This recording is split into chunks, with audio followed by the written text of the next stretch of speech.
dear friends, thank you for joining us for our Dawnbreakers special guest speaker series with Dr. Hussein Ahdieh, who's going to speak on the Nayriz Upheaval.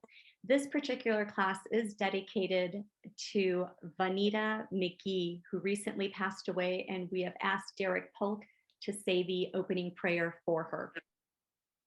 Derek, when you're ready, please.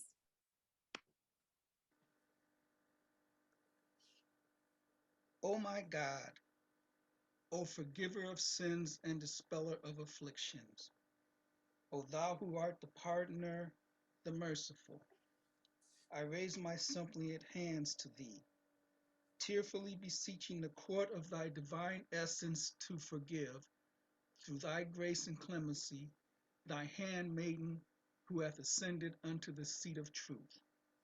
Cause her, O Lord, to be overshadowed by the clouds of thy bounty and favor.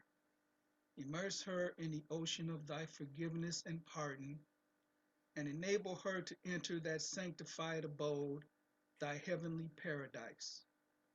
Thou art, verily, the mighty, the compassionate, the generous, the merciful. Abdul Baha.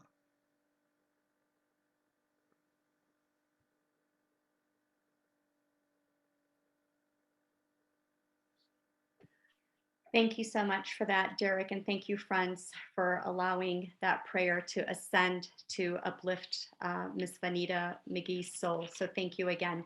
Friends, we are so excited to have Dr. Ahdieh with us.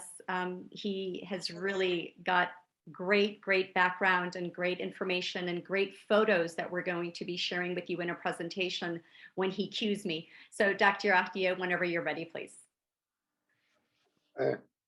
Good morning or good afternoon. I have no idea where you folks come from. It happened for me to be in Florida. I arrived here last night from New York.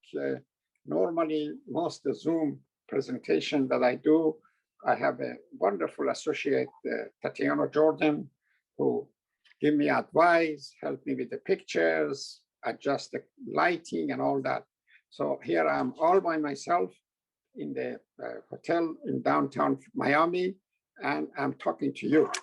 I was telling Neda that when I get on this Zoom presentation, it really, I feel like it's, the miracle has happened. You know, when Bob traveled from Bushehr going to Mecca, he prayed for the better means of communication, traveling and otherwise to be established. And so life would be easier for folks. And I really feel like his prayers has been answered.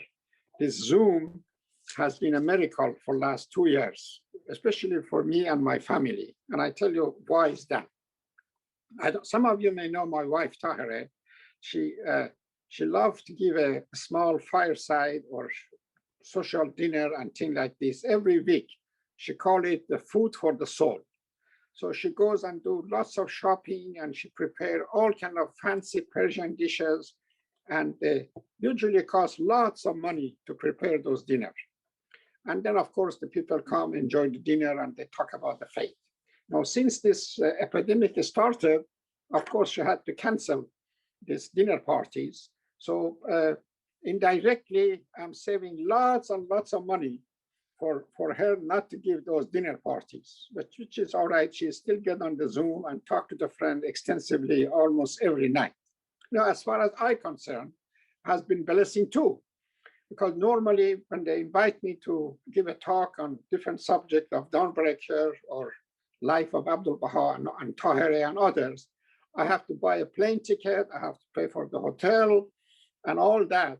Now with this Zoom, you don't realize how much money I'm saving by not doing that. So this is really, I'm grateful for Bob to say those prayers, so to open the different means of communication. And I think Zoom is one of those. I guess I was hoping that Neda would give me a better introduction, but I guess figure out I've been on the Zoom with her many times. One of the books that I have written is called Awakening, that basically deal with the story of Baha'i and Uprising and Upheaval of Nayriz. So almost 300 pages, and extensively I cover Hilary Chapman and myself, the life of Baha'i and what took place in that small town. So to make it brief, in less than an hour session is not going to be that easy, but I do my best. And especially when I realize that most of you have already read the chapter on Dawnbreaker, so you know the basic information that deal with the subject. And I want to let you know also that where those information in Dawnbreaker came from, so you know the source of your information. I had the great-great-grandfather who, when the Wahid came to Nayriz, he was only 12 years old, and his name was Shafi. I'm not going in detail right now, because later on, maybe when I talk about Wahid, I would make a reference to the whole episode. Shafi was 12 years old when Wahid came to Nayriz, and he suffered through the Khaja fortress episode. He suffered through the uprising in the mountain and all that. In later days in his life, I think probably he was in 20s, he went to visit Baha'u'llah in Baghdad. In Baghdad, and actually something funny happened. He was accompanied by a friend of his. The two of them left Nayriz, and they had two donkeys, and they started to ride toward Baghdad to visit the Baha'u'llah, which at that time was not quite known as Baha'u'llah. They referred to him as Janab Baha.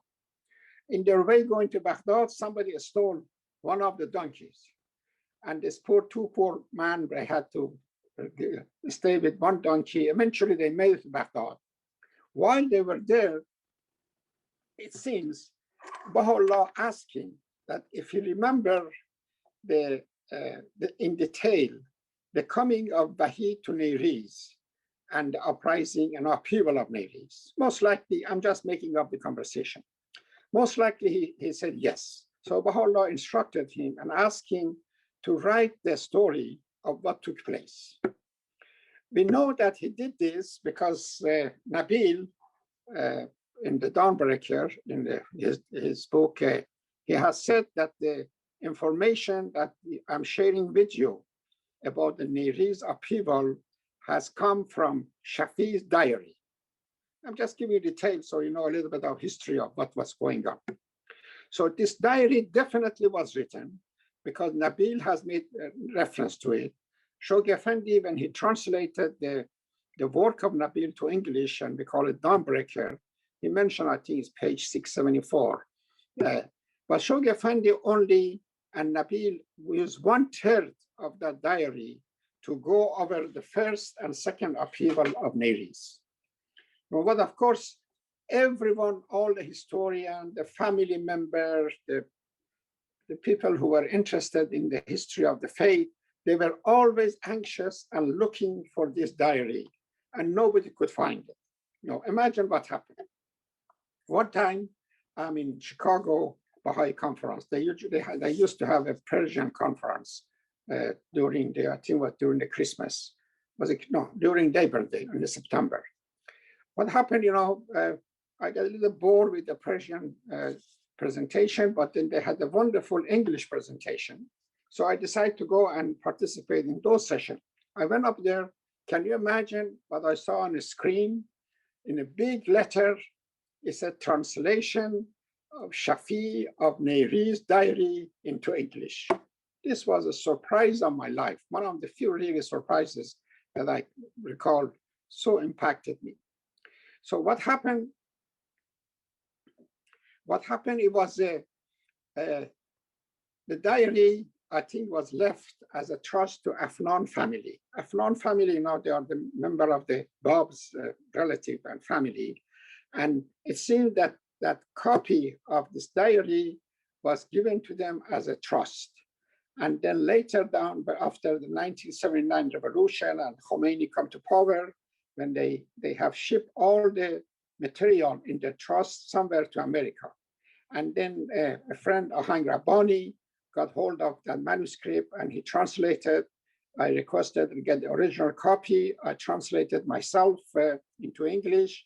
And so the book that I made a reference, The Awakening, is really based on this Shafi's diary and what was written by this wonderful man over 150 years ago. Unfortunately, is the policy of the House of Justice not to publish the personal diary of the people who were living at that time. You can quote, you can make a reference to it, but they don't want at this point the complete diary to be available in Persia. I had them on one of my website, nayriz.org, but they requested that I should remove it. But in the book, Awakening, I fully quoted the stuff that was relevant from the diary. So that's the chapter that you read and the section you read. Unfortunately, again, Shoghi Effendi, he was confined in terms of what material to use for the book Dawnbreaker. So he only used, I think I mentioned this, only 1/3 of diary in the Dawnbreaker.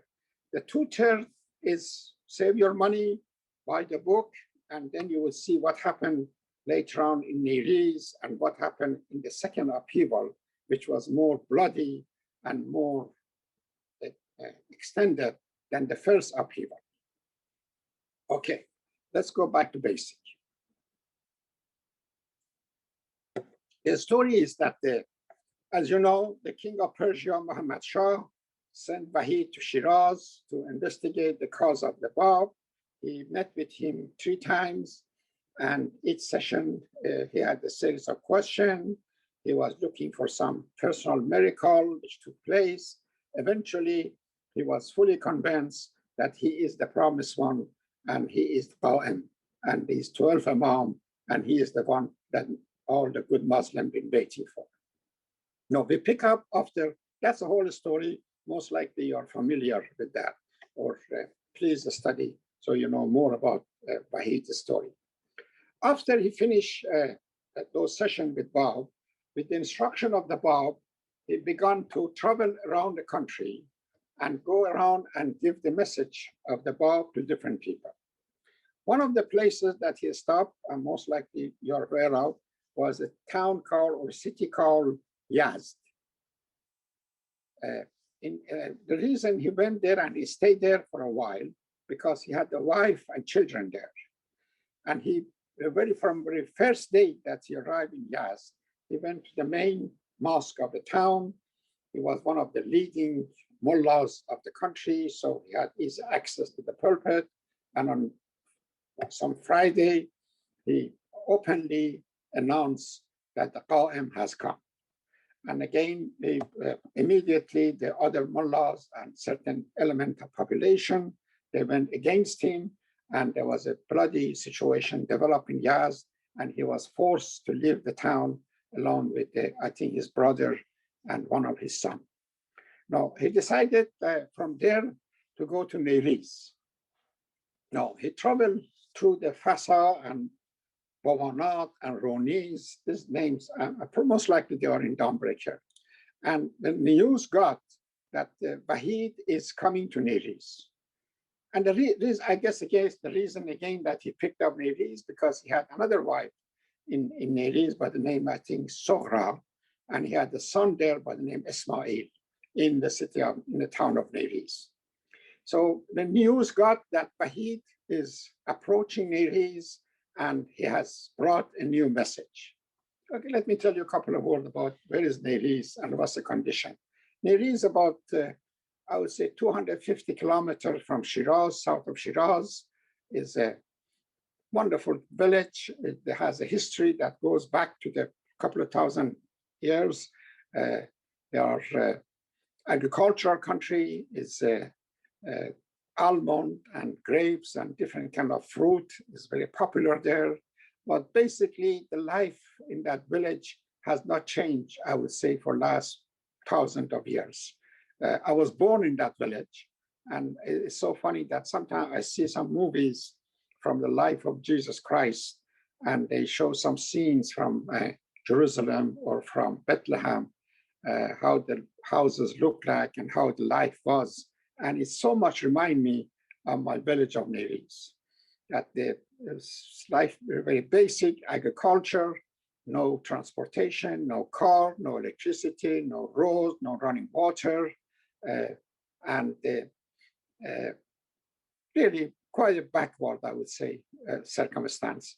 And it is amazing that by coincidence, coming of the Wahid in this town affected the life of thousands of people, including my own family. And I often wonder if they would not have accepted Wahid and if they would not join the Baha'i religion and then later on Baha'i, what would happen to me and my family? I keep thinking, most likely I still be in Nayriz, maybe a rich landlord, I have lots of goats and dogs and camels and all that, maybe 3, 4 wives, God help me. And so that would be my life in that. But I'm really blessed by what happened in that time when Wahid was approaching the village of Nayriz. More than 300 people left town. They walk maybe 10, 15 kilometers to welcome him to the city. One of the people who were in that group, again, I'm getting this thing from the Shafi diary, I want to know, that was my great-great-great-grandfather, a fellow named Mullah Abdul Hussein, that he was the Mullah of Nayriz, he was a judge of town, he had his own mosque, and he knew Wahid from previous trips because, as I said, Wahid has a house there and a wife there. So he met him, they had the discussion, and he immediately accepted the call of the Bab. And of course, you have to remember what happened in Islam. When a mullah or when a religious leader say something or do something, the majority of people follow them. You know, what they have, they call it, let me see, mujtahid and muqallid. Mujtahid are the leading mullahs, the one who can read and write, they can interpret Quran. These are mujtahid. And then, which is maybe less than 1% of population. Then the muqallid are the followers, millions and thousands of other people who have no ability to read or write, and they often follow the dictate and the advice of mujtahid. So of course, this happened. Mullah Abdul Hussein was a mujtahid of town. So him becoming a Babi and other leading mullahs become Babi in Nayriz really brought thousands and thousands of the people in the village and vicinity to the new faith of the Babi faith. Wahid entered the town, even though he was tired of traveling and he was not sure what's going to happen. He went to the famous mosque of Nayriz. There's a beautiful mosque in Nayriz that has a history itself. This mosque, more than 1,000 years ago, used to be a Zoroastrian temple. And the architect and the design of the mosque is quite interesting and unique. Lots of books that deal with different Islamic mosques, they talk about this one. So they converted this mosque to this temple, Zoroastrian temple, to a mosque. I had a beautiful pulpit, and Wahid entered and climbed on the top of the pulpit. And they said there were thousands of people inside the mosque, around on the rooftop. They were listening to this word of this man. I hope you realize that this man was one of top leaders of Islamic world at the time. So him being in town, being in a pulpit, being in that mosque was an amazing situation. And they said it was people from a distance could not hear what he's saying. So he would give a lecture or give a talk, and there was some kind of relay system that somebody would repeat what he say, and then the third person repeat what the second person said. So the whole population, he gave them warning to the people of town. He said, I'm sharing with you the cause of the Bab and the new religion, but I want to know if you accept this faith, you're going to suffer, you're going to be persecuted, your family would be affected, and most likely you're going to lose your life. So be very careful, what are you doing? But this, you have to remember, most these Muslims, for over 1,200 years, they were waiting for the promised one. They were waiting for Qa'im. And the coming of Wahid and announcing that the Qa'im is here was really something that you could not refuse to accept. So majority of them, almost half the town, became Babi. This, of course, upset and the tribe governor of town, a fellow named Zain, crazy, because he realized that his position is being jeopardized. There's a new movement in town, and especially, I don't want to go into detail history, since he already had a problem with the position. He has killed his brother to take over the governorship, and so he knew that there are people who don't like him, and he was afraid that those people who don't like him, they would side with Wahid, they would go against him. So there were all kind of political crisis going on. On top of it, of course, this new religion, Babi, is going to disrupt the whole lifestyle of the people of town. So half the people of town became Babi. The other half stayed with the governor, and then the series of trouble and battle started. But he realized that the trouble is around the corner. So he instructed, I think, 20 of his followers to go and take over a fort, which was outside the city limit, called Fort Khadem. And they began to repair it and fix it and get ready for most likely attack that would take place by the governor. The governor recruited more than 1,000 troops from neighboring towns, and they start to bombardment and shooting toward town. And it was in that occasion that also that famous Abdul Hussein, which I made a reference to, he was shot in the leg. And then Wahid referred to him as the first martyr of Nayriz, even though he was not killed, but that was what he called him. He was killed later. He was over 80 years old at the time, and he was very much loved by the Wahid. I should just not to, I may forget, mention that he had 5 sons and he had 3 brothers, that he lost all of them in the first and second upheaval of Nayriz. And these are all documented in Dawnbreaker and the book Awakening. So because of the attack has started, Wahid decided to move the fort himself. Some of his great assistants at that point were a fellow named Sayyid Ja'far Yazdi, who received a very famous tablet from Baha'u'llah. I suggest you study his life. There was another one by name Ayyub, who also received that famous tablet of patient, Ayyub. That's really worthwhile to read. It was revealed on the first day of Rizwan, 1863. So these were the core of the follower of the Bab, Ibn Wahid, who joined him in fortress battle, which lasted, I think, 4 or 5 weeks. Hundreds of Babis were martyred, and the troops were coming from all over the province of Fars and to join the governor to attack these poor Babis and their family.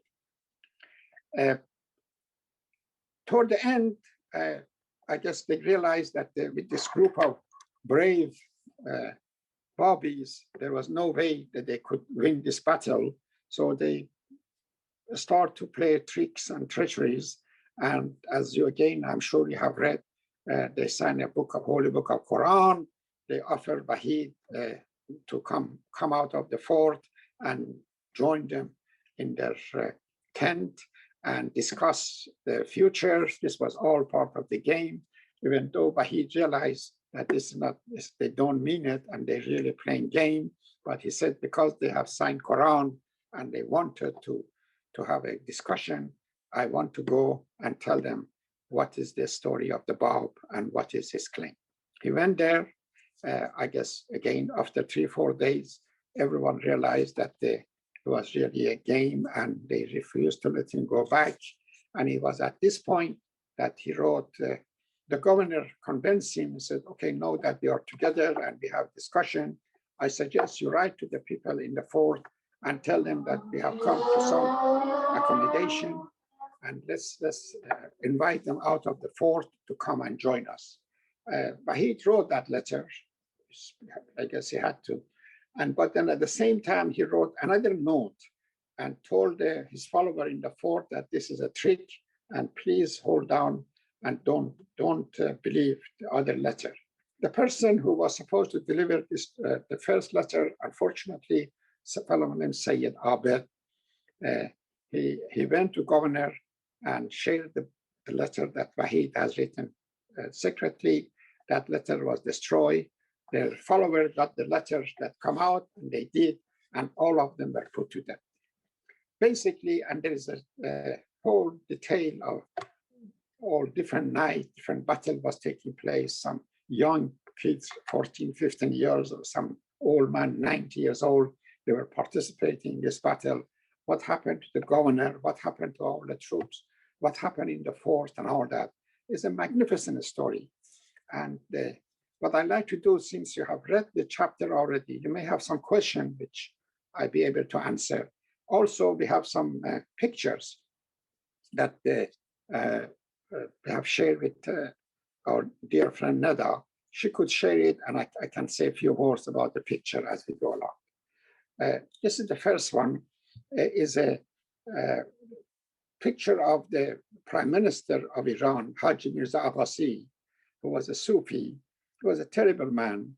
The king himself, Muhammad Shah, was a more peaceful and more loving individual, but this guy was quite treacherous, and he knew the Shah was interested to meet with Bab, but he somehow managed and prevented, and eventually sent the Bab to Maku and Chehriq, and then later on his successor Taghi Khan martyred Bab in Tabriz.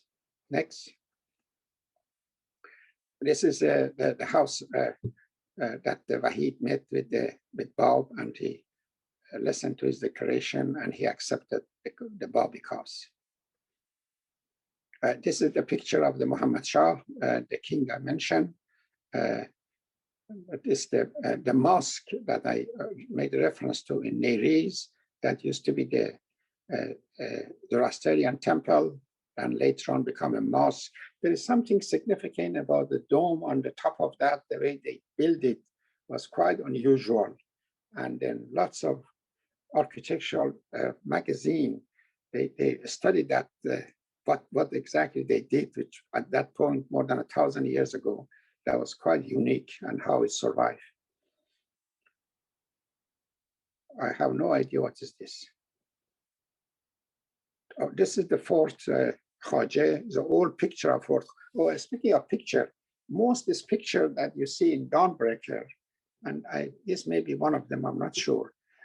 During the Shoghi Effendi's time, he asked a wonderful Baha'i, which I think I met him at his old age, a fellow named Labib, and he was a photographer, to go to Iran and take picture of all these different places that historically was significant for the Baha'is. So lots of pictures that you see from Tabarsi, from Tehran, from Shiraz, from Nayriz is really the material and the picture that Mr. Labib has gotten. God bless his soul. Next. This again the mountain behind the fort. It's called the Southern Mountain, which is south of Nayriz. It's a beautiful mountain. I've been in those mountains many times, and lots of second battle or second upheaval of Nayriz, which I said I wrote about them in Awakening, took place on this mountain. Thousands of Babis gave their life here. 700 women and children were captured as prisoners, and they were brought to Shiraz, and then they either were given to soldiers or they let them die in a prison in poverty. I did mention that the Wahid entered Nayriz, and he went to the mosque, and he climbed the pulpit. This is the pulpit on the left-hand side, that he went on the top, and he gave his lecture there. It's a very famous. The house of Wahid still exists. It's really a mansion. You know, there are many fancy houses in Nayriz, and this is one of them. And it was his house, and still, I don't know whoever has it, but this is a drawing of the house that some friend has done for me. There's a map of Nayriz. it's so interesting that the friend in New York, from my recollection and what I remember from my childhood, I described to him how the town looked like, where everything was, and he did such a great job by doing this drawing and this sketch of where the fort of Khaji is, where all the Babis and Babis were killed, where was the governor's house and all that. So this is also interesting. Again, old picture of the fort. I asked a family member, and he really risked a lot, about maybe 20, 30, 40 years ago, to go to Nayriz. It's very dangerous to be there these days. If they find out you are Baha'i, good luck, you may not leave town alive. To go and take as many pictures from whatever is left from Fort Khaji as possible. And he did a marvelous job. He took so many interesting pictures, which I have shared with the House of Justice, because I'm sure in future, all this places that has been destroyed by the enemy of the faith would be rebuilt. What happened at the end of Fort Khaji, the enemy were so mad and so upset that they basically destroyed the fort and burned it to the ground. And this is whatever is left from that great fort that Wahid and his followers were there. On the left side, there is a room, a very basic, simple room that Wahid used to stay. This is his room in the fort. And the tree is a beautiful tree that was planted by the Wahid himself right outside the gate of the fort. Because see, when they went there, they knew that they're going to be stuck in that fort for a while. So they developed water system. They start to have some agricultural development to feed the people who were there. And this tree still is there. And the people in the village, they believe that there is something holy about this tree.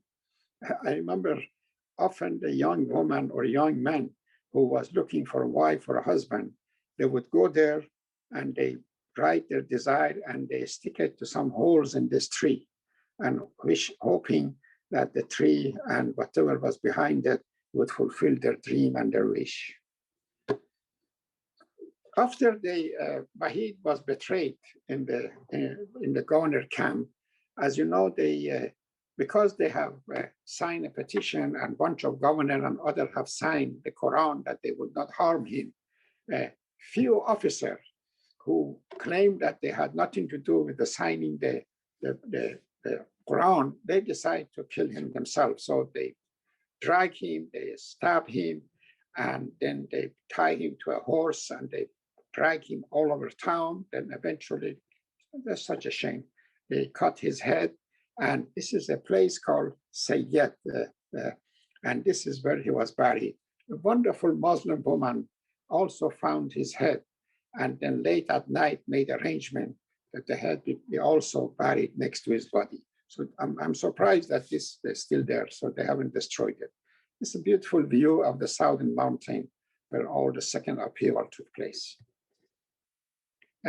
While the Babis were on the mountain area and they were surrounded and they knew they were going to be killed, some of them would take refuge in the caves and all that. And they would write on the wall of the cave on a stone some stories and some what's happening and things like this. And of course, later on, the bad people tried to destroy this writing, but there are some left. I read someplace, which I'm not sure how factual it is, that in one of this cave, there were 40 women and children who were hiding. And what they did to them, they closed the front of the gate and they put the cave on the mountain on fire. And all those women and children died in the cave in the mountain. Next. Okay, this is a book by Hilary Chapman and myself. God bless Hilary. He's a wonderful guy. And, he's a grandson of the Leroy Ivas, the hand of a cause. And he has lots of quality of his grandfather. Next. Oh, that's me. Okay. Thank you for listening. No, sure. And Doctor, because you mentioned Labib. So in Baha'i Chronicles, for the friends who want to learn about the photographer Muhammad Labib, you can read Yes, his story in Baha'i Chronicles because it is a lovely story. So thank you for bringing him up and lifting his sure. soul. He was a wonderful Thank story. you. Actually, I have another story about this Labib. That's, I don't know how much you know about this. Many years ago, my family, my wife Tahare and Linda and Bobby, they were maybe 7, 8 years old. They were touring Washington. In the bus that they were tour bus, they met this Japanese girl. Her name was Tomoya. And my wife told her, and Tomoya told the family that she's from America, she's from Japan, she's from Nagasaki, and she's touring America. I think she was 19, 20 years old. So my wife told her, if you come to New York, don't go to hotel, come and stay with us and can see the city. So the woman came, the girl came, and I guess, my family loved to have guests. Figure out they stay a week or two, and then they would continue traveling. Imagine how long she stayed with us. Go ahead, guess. Anybody guess? Nada. Years. Yes. She stayed with us for 2 years. Can you imagine? You invite a guest to come for a visit, and she stayed. And the only way we could, I guess, gracefully solve the situation, we found a husband for her. And then, but then, of course, she became a Baha'i and wonderful woman from a very, very rich Japanese family. Unbelievable. Well, multimillionaires. So she went to Nagasaki and she told her family that she has become Baha'i. Her grandmother told her that the Baha'i, oh, there was this man in Nagasaki after the war. And because what American did to our city, we didn't like foreigner. Nobody wants to talk to him. But he was sleeping in the park, and I felt sorry for him. I invited him to come and stay in our house. Guess who was that man? Muhammad Labib, who has pioneered to Japan. And then many years later, the granddaughter of this woman come to New York and she become Baha'i. See how the things work in the world? Thank you for mentioning that. Yeah, that's amazing. And also Pamela is here with us, and Pamela she's in charge of the Baha'i bookshop in Wilmette. So if there's any friends who are in the Wilmette area, they actually are carrying Dr. Ahdieh's book, Awakening, as well as Foreigner. So yeah, and so if you're in the area, feel free, or just get it online. Thank you, Nadaja. I'd love to answer any question if there is any question. Yeah, so friends, if you have any questions, please use the raise your hand feature.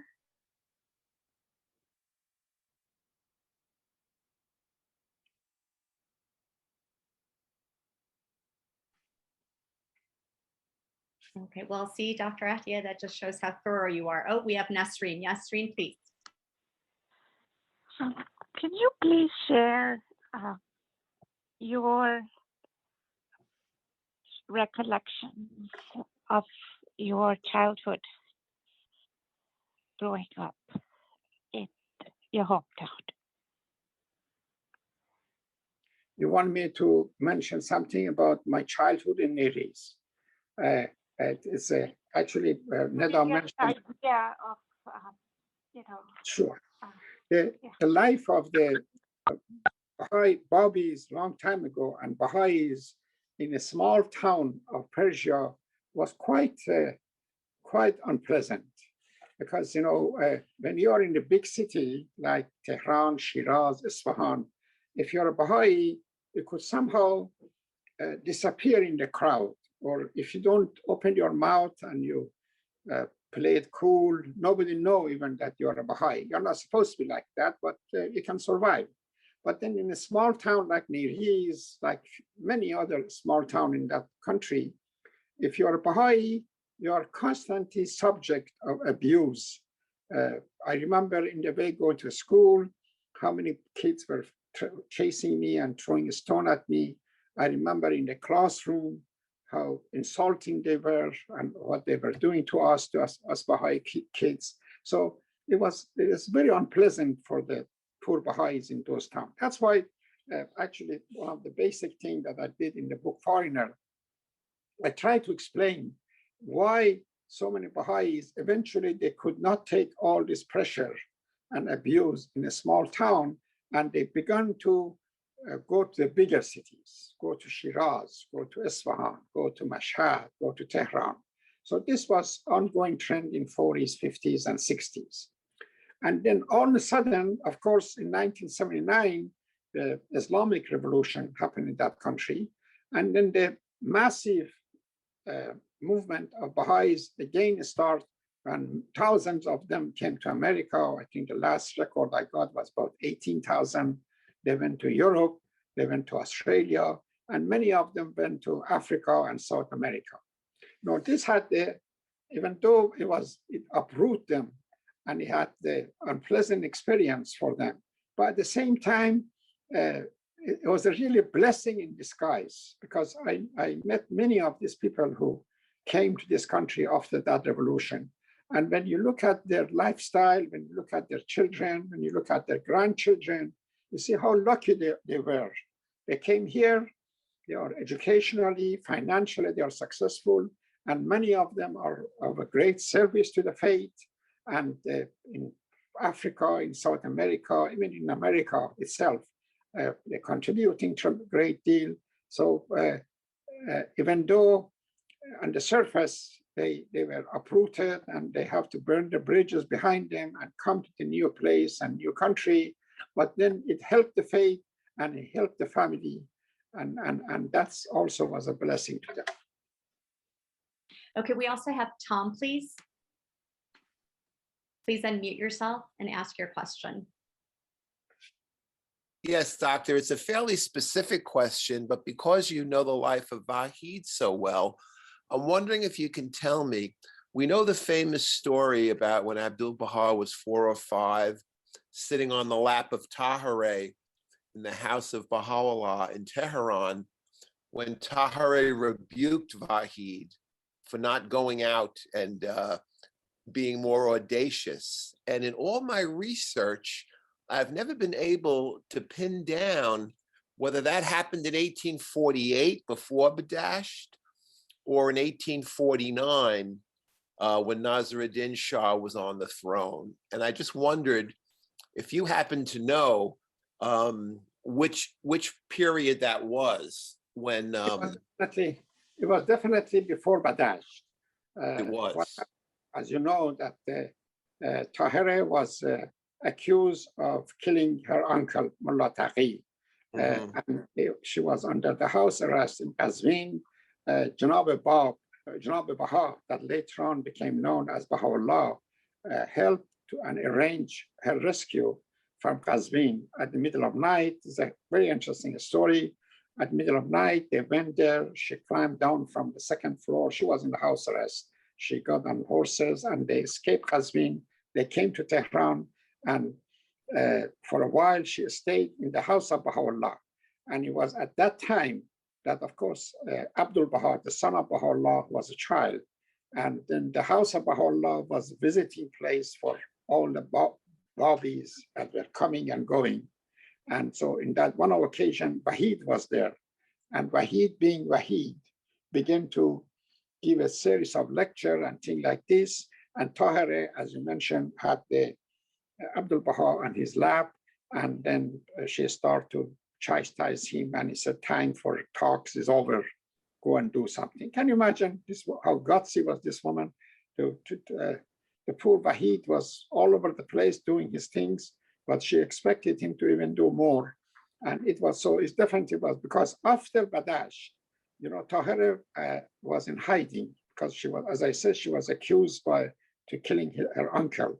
So for 2 years after Badasht, she was hiding in different places in Mazandaran and in the northern part of Persia. Eventually, she was arrested and she was brought to Tehran, and she was under house arrest in the house of Kalantar, the mayor of Tehran. So it could not be, he did not meet Abdu'l-Baha in that occasion. It was definitely before Badasht. Thank you. Sure, dear.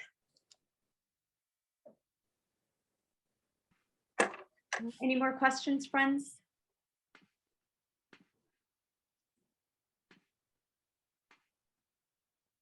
Okay. Oh, yes, we do have one. Gloria, please.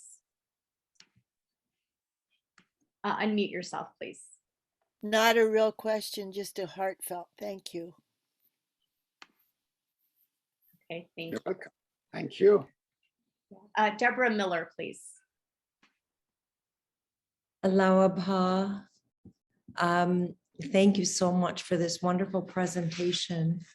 I was kind of glancing through this chapter again, and I see Mullah Mohammad Reza, who was named by Baha'u'llah as Reza Ru.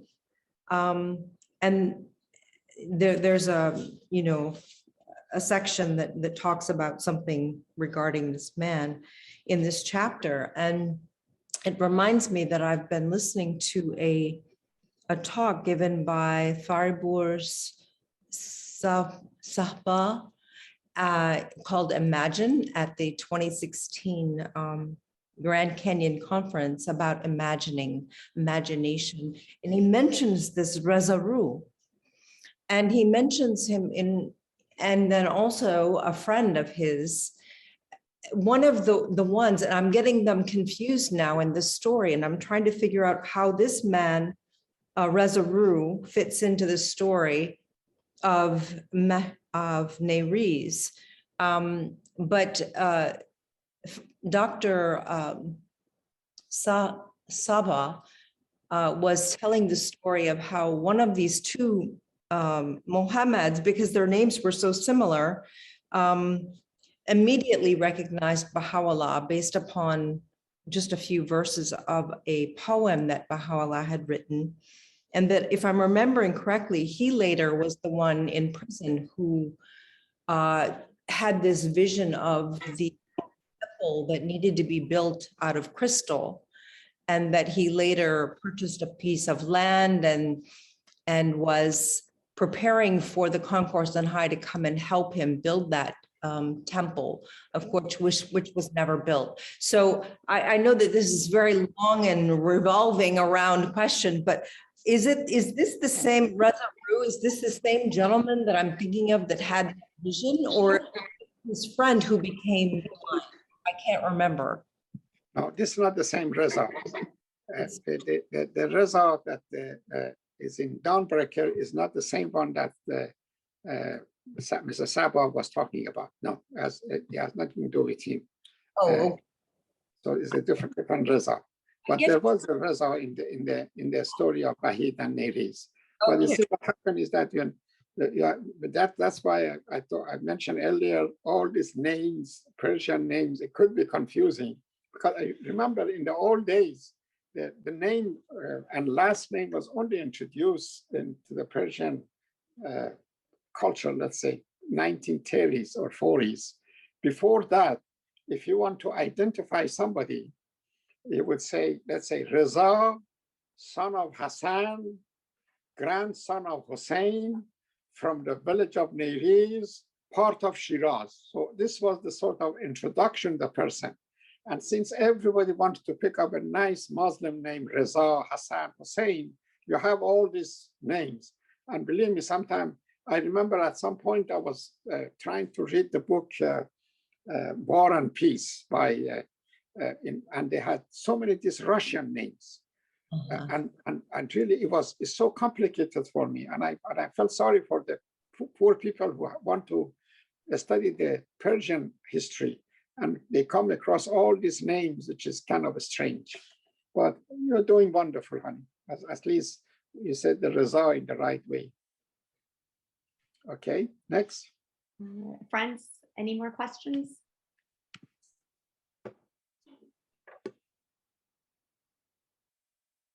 Okay, well, thank you so much, Dr. Ahdieh. We appreciate you. We were looking forward to seeing you again next month. Sure. So thank you, friends, for being here. Sure. Okay. Thanks a lot, everyone. Goodbye. Thank you.